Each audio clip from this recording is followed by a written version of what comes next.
Hey guys, welcome back to my channel. Today I'm going to be filming a tutorial using the Urban Decay and Game of Thrones eyeshadow palette. I did film a video or a tutorial using this when I first got it a couple months ago, right around when Game of Thrones was premiering and it was going to be like the finale and everything.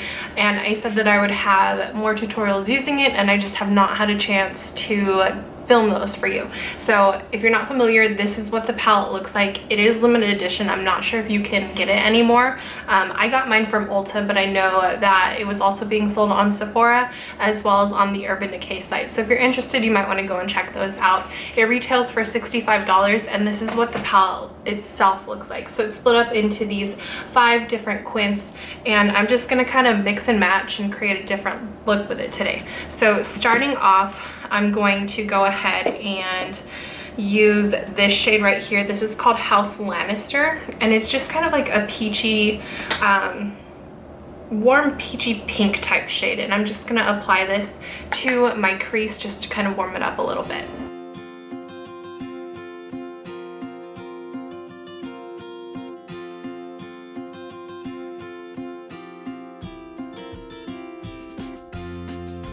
So after I've warmed up the crease using that shade House Lannister, I'm gonna go ahead and deepen it up using this shade right here called Nymeria. It's a really nice, warm, kind of milk chocolatey brown shade, and I'm just gonna focus this into the crease. The brush that I'm using is my favorite brush from Lexi, and it is the 205 tapered blending brush.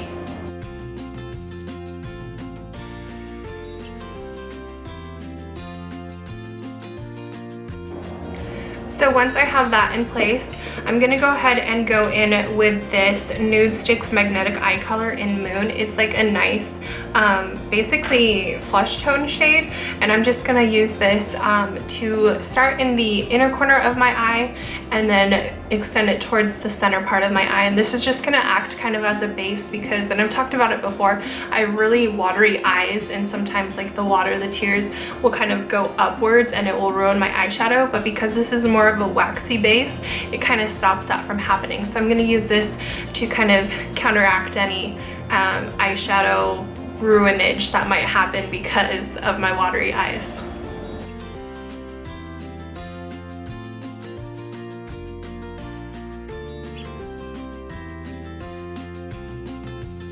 So after I finish that, I'm gonna go in with this shade right here. It's a nice kind of plummy, kind of metallic shade. It's called Werewood Leaves, and I've used this shade before and it was kind of a hot mess. So I'm just gonna go in a little bit lighter this time. I'm gonna be using this brush right here. This is from SL Miss Glam. It's just a flat shader brush, and I'm just gonna pat this onto the outer part of the eye, the outer V area.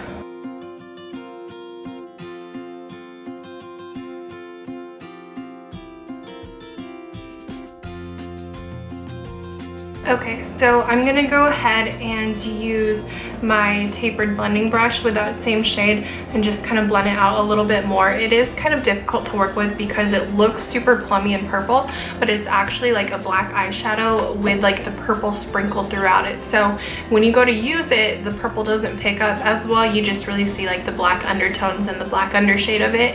And I'm trying to do a purplish look today, and I really would like that purple to show through, so I'm hoping that with the blending brush it will actually show through just a little bit more. So let's try it out.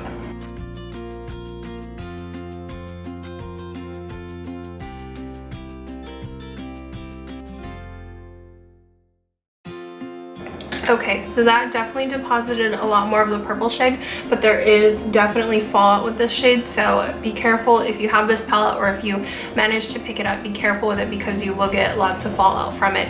I should have put translucent powder on underneath my eyes, that way you can easily sweep it away. I mean, I can still sweep it away, but it won't be as easy because there's not that protective barrier between your foundation and the eyeshadow fallout, unless you know you do your eyeshadow before you do the rest of your face, which I don't. So now I'm gonna go ahead and go in with this shade right here. This is called Stromborn. It's a really pretty kind of, I don't know, lilac-y lavender purple. It's really glittery. I'm hoping that it picks up the way that I want it to. I'm gonna go back in with that brush from SL Miss Glam, and I'm gonna apply this all over the lid. I can see it's super chunky on the brush, so kind of worried about this too.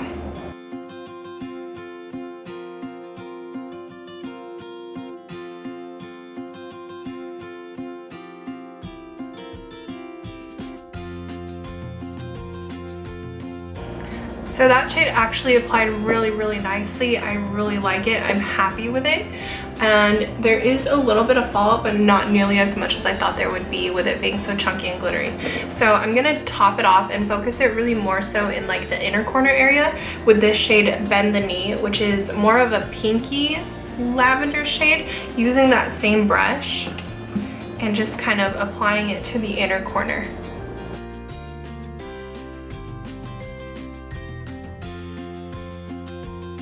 That shade is absolutely beautiful. It's kind of like a transformative shade, actually, putting it on top of the other purple that I used, the Stromborn. It is super pretty. I really like it. I'm gonna go ahead and go in with this small dome-shaped brush, and I'm going to use this shade right here, Hard Home. I'm gonna use this to carve out my brow bone and also apply it to my inner corner.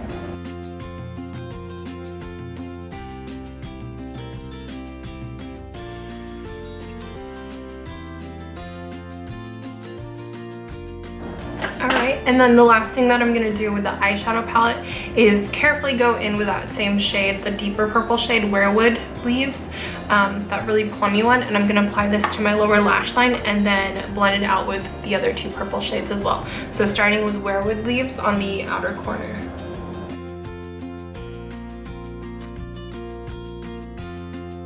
Now going in with Stromborn, that medium purple shade.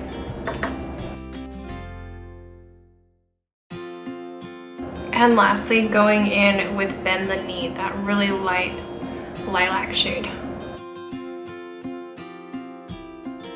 Alright, so now I'm going to go off camera. I'm going to clean up the fallout. I'm going to do my lashes and my liner, and I'll come back and show you guys the completed look. Alright, so I am back. This is the completed look. I just finished my mascara, my liner, my tight line, my waterline, and then I topped the look off using a gloss from Persona Cosmetics in the shade Peach. It's absolutely beautiful, like the perfect nude shade. But I wanted to go ahead and give you guys some close-ups of the look, so I'm going to zoom you in. So I'm very happy with how it turned out. The fallout did kind of get into my pores a little bit, which I knew would happen because I didn't apply the translucent powder. So just for your knowledge, if you're ever using like a glittery, metallic, more deeper pigmented shade, make sure that you use a translucent or some sort of powder under your eyes to catch that fallout, or do your eyes before you do the rest of your face. That's something that I should have done and I just didn't do it. But aside from that, I think the look itself is very pretty. I'm really happy with the purple shades. I think it's really gorgeous. I think that overall the look is absolutely stunning and I'm very happy with it. So let me know down below what you guys think if you want to see more tutorials using this eyeshadow palette. There are a lot of shades, a lot of glittery shades, but it is a gorgeous palette, and if you can purchase it, I mean, I love it. I think that it's really pretty, but it is kind of more of a collector's piece than anything else. So once again, this is the completed look. Hopefully you guys enjoyed it. Let me know down below. Give this video a thumbs up if you did. Subscribe if you haven't already, and I'll talk to you next time. Thanks for watching. Bye guys. If a picture's worth 1,000 words, I'll paint an invitation to let you in.